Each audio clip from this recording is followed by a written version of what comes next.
good day and welcome to Alena Media TV. We are broadcasting from Toronto, Canada. I am Elsa Abraham.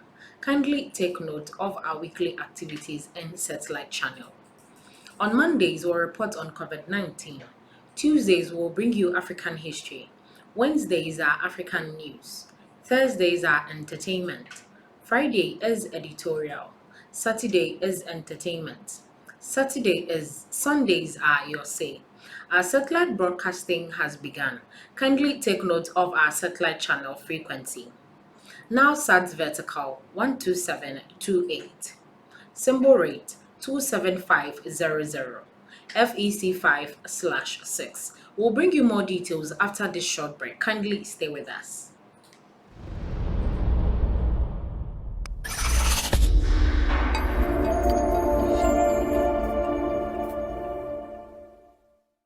In today's headlines, we are bringing you African news from Sudan and Eritrea. Sudan redeclines the Ethiopian offer for bilateral agreement on JED failing. Eritrea's conscription program is slavery by another name. Now let's go for the news in details. Sudan again declines an Ethiopian offer to sign a bilateral agreement on the failing of the Renaissance Dam and reiterated calls for a tripartite deal. Following a recent dispute over the legal binding character of an agreement between Egypt, Ethiopia, and Sudan over the first failing of the Great Ethiopian Renaissance Dam, Egypt, in a letter to the Security Council, blamed Ethiopia of posing a threat to international peace and security.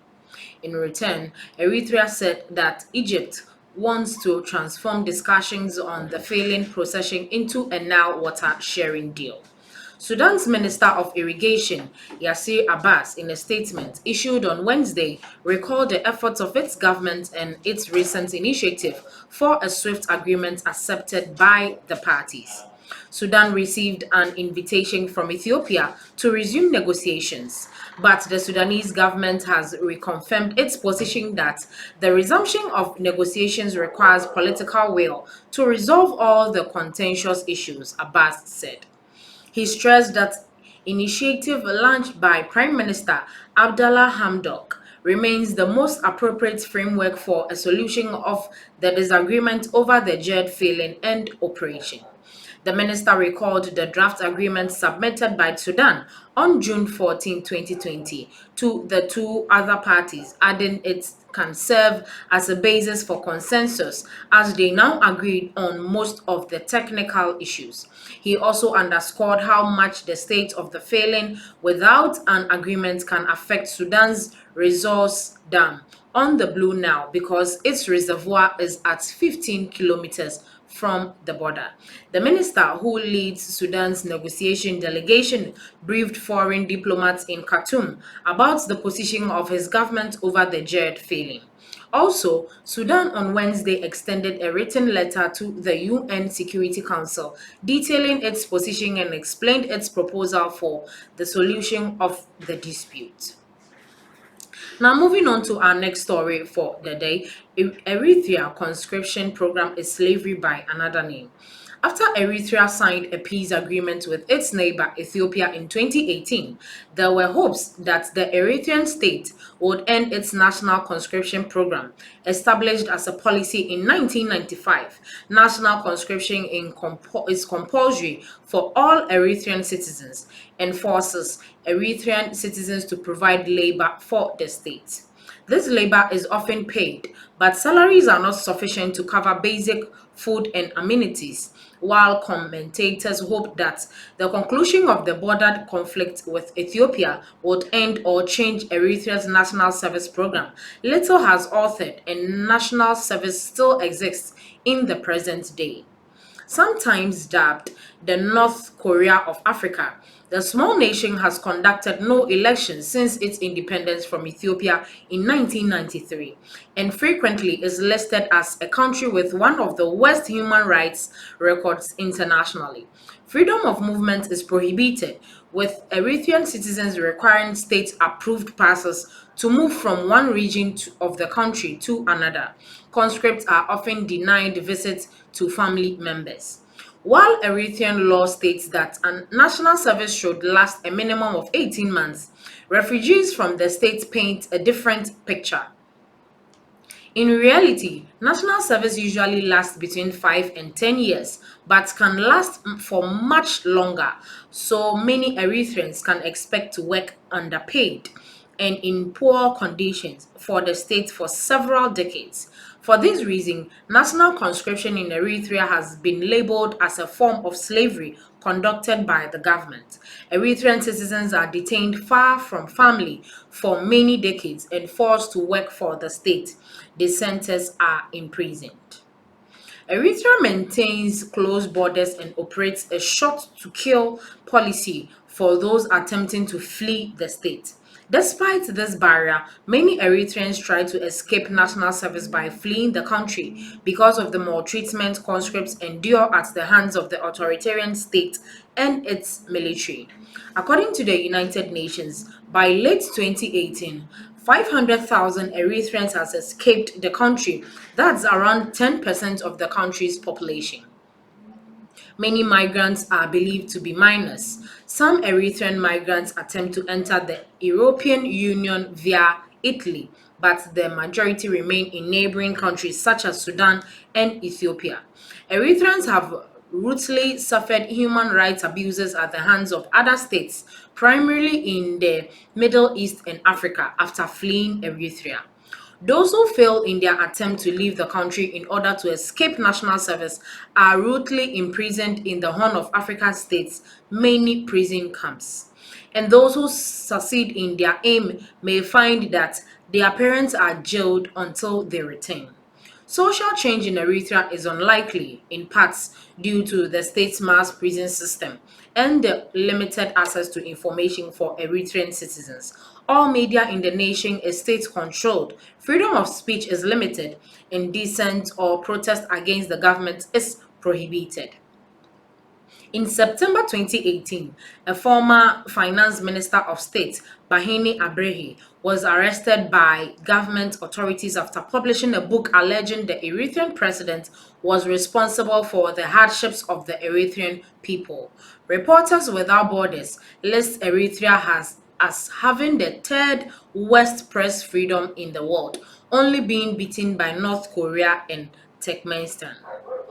In 2019, humanitarian organization Human Rights Watch released a lengthy report on the uses of forced labor in Eritrea conscription system, focusing on its education system.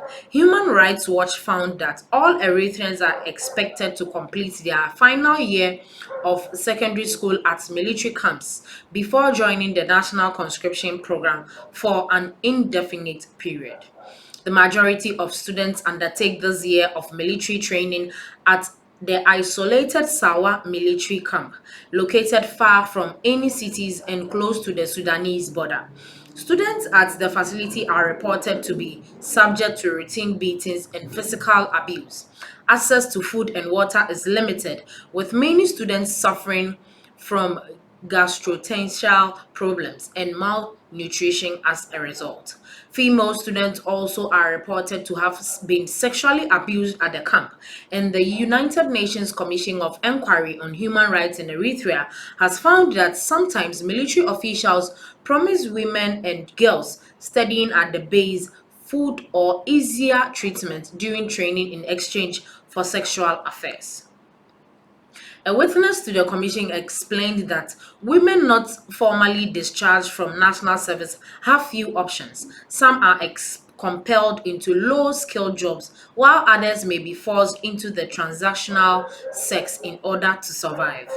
Human Rights Watch has noted that many Eritreans attempt to fail end-of-year exams deliberately in order to prolong their pre-conscription education. The UN also noticed that some women opt to marry young or become pregnant in an attempt to evade national service. Human rights violations are not limited to Eritrea's National Service Program prisoners. In one of Eritrea's many prison camps are subject to beatings and torture. A non-violent political protester recalled to a UN commission his time in a prison camp where he was detained in confinement. This is what he said in a statement. I was tortured for the whole year following my arrest. I was handcuffed from behind day and night for more than 2 weeks. For more than 5 months, I was denied the right to leave my cell to get any fresh air, sunshine, or any form of physical exercise. After 5 months of my arrest, I was allowed to go out for fresh air, which was only for 45 minutes per week. 15 minutes on Mondays, Wednesdays, and Fridays. Even then, I was not allowed to have any physical movement. I was made to sit on a chair for 15 minutes, then dragged to my cell back. This wasn't even regular. Sometimes I had to be locked 5 days in the cell. I was not allowed the opportunity to even properly stretch my limbs, which were hurting a lot. The situation was unbearable for me and psychologically dehumanizing. The food is very poor and not enough. It is the same type of food for almost the whole week, and if there is any change, it is change of type but worse content.